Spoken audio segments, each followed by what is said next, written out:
Betting app ఇది ఎంతోమంది జీవితాల్ని ప్రభావితం చేస్తూనే ఉంది. దీని మీద ఒక పెద్ద యుద్ధమే జరుగుతోంది. తెలంగాణ రాష్ట్రం కూడా అట్లనే సీరియస్గా ఉంది ఈ వ్యవహారంలో, మనందరికీ తెలిసిందే.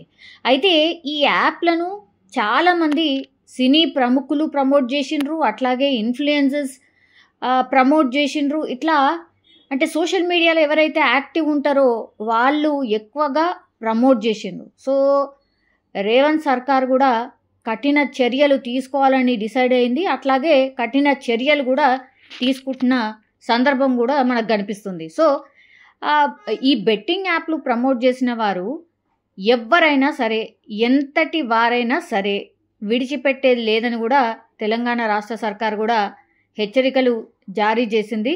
సో ఈ బెట్టింగ్ యాప్లను హైదరాబాద్ మెట్రో రైల్లో ప్రమోట్ చేస్తున్నారు తెలంగాణ సర్కార్ వాళ్ళు ఆర్ మెట్రో వాళ్ళు అనేది తెలంగాణ హైకోర్టు దృష్టికి పలువురు తీసుకువెళ్ళిండ్రు. అయితే మెట్రోలో బెట్టింగ్ యాప్స్ ప్రచారం వెనుక యాక్చువల్లీ ఈ ప్రచారానికి సంబంధించిన పోస్టర్లు ఉండడానికి వెనక కొంతమంది ప్రభుత్వ పెద్దలే ఉన్నారు అని అంటూ మనకు తెలుసు. ప్రముఖ యూట్యూబర్ అండ్ ప్రపంచ యాత్రికుడు ఎవరైతే ఉన్నారో అన్వేష్ ఈ ఆరోపణలు అయితే చేసిండ్రు. అంటే ఈయన బెట్టింగ్ యాప్ల మీద పెద్ద యుద్ధమే చేస్తున్నాడు. స్టార్టింగ్ నుంచి కూడా ఈయన బెట్టింగ్ యాప్లు ప్రమోట్ చేసిన వారికి సంబంధించి మాట్లాడిండు చాలా టైమ్స్. అంటే ప్రూఫ్స్తో సహా మీరు చూసుకోండి, ఇగో వీళ్ళు ప్రమోట్ చేసిండ్రు అని ఆయన పెద్ద ఎత్తున ఈ ఇన్ఫ్లుయెన్సర్స్ కావచ్చు, బెట్టింగ్ యాప్ ఎవరు ప్రమోట్ చేసినా సరే వాళ్లకు సంబంధించి ఆయన తన యూట్యూబ్లో పెట్టి అవగాహన చేసిన సందర్భం అయితే కనిపిస్తుంది. సో ఇప్పుడు ఈయన ఏకంగా మెట్రోలో ఇప్పుడు ఏదైతే బెట్టింగ్ యాప్స్ ప్రమోషన్ చేసిండ్రో అది కొంతమంది ప్రభుత్వ పెద్దలే దీని వెనకాల ఉన్నారు అనేసి అతిపెద్ద ఆరోపణ చేసిండు. సో ఇవైతే ఒక సెన్సేషన్ క్రియేట్ అవుతోంది. ఎందుకంటే ఇవన్నీ కూడా నిరాధార ఆరోపణలు అంటూ అన్వేష్పై హైదరాబాద్ సైబర్ క్రైమ్ పోలీసులు అయితే సుమోటోగా కేసు అయితే ఫైల్ చేసిండ్రు. ఇటీవల కాలంలో అక్రమ బెట్టింగ్ యాప్లు ప్రమోషన్లు చేసిన వాళ్ళపై కూడా ఈయన వీడియోలు చేసిండు కాబట్టి, అట్లాగే హైదరాబాద్ మెట్రో రైల్లో కూడా బెట్టింగ్ యాప్ల ప్రమోషన్ల మీద ఆయన ఒక వీడియో తీసిండ్రు. అందులో స్పష్టంగా ఆయన కొంతమంది మీద ఆరోపణలు అయితే చేసిండు. ఎవరి మీద?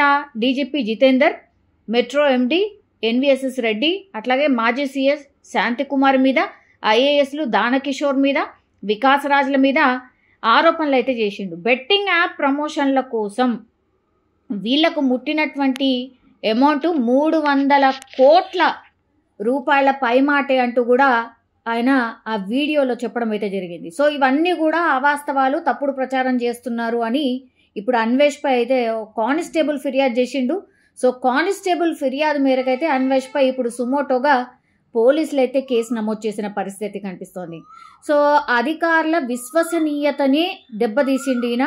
ప్రభుత్వం మీద వ్యతిరేకతను కలిగించేలా ఈయన వీడియో ఉంది అంటూ కూడా కానిస్టేబుల్ ఫిర్యాదులో పేర్కొనడం అయితే జరిగింది. ఇప్పుడు ప్రపంచ యాత్రికుడు ఎవరైతే ఎక్కువగా మొన్నటి నుంచి కూడా ఎక్కడైతే బెట్టింగ్ ప్రమోషన్లు చేసిన వాళ్ళు అని అంటూ కూడా ఎట్లయితే వీడియో చేసిండో అట్లాగే మెట్రో రైల్, హైదరాబాద్ మెట్రో రైల్లో కూడా ఈ బెట్టింగ్ యాప్కి సంబంధించిన ప్రమోషన్ పడడానికి కారణం ప్రభుత్వానికి సంబంధించిన పెద్దలు ఉన్నారు. అది 300 కోట్ల రూపాయలు వీళ్ళందరికీ కూడా ముట్టినాయి అనేది కూడా ఆయన ప్రధాన ఆరోపణ.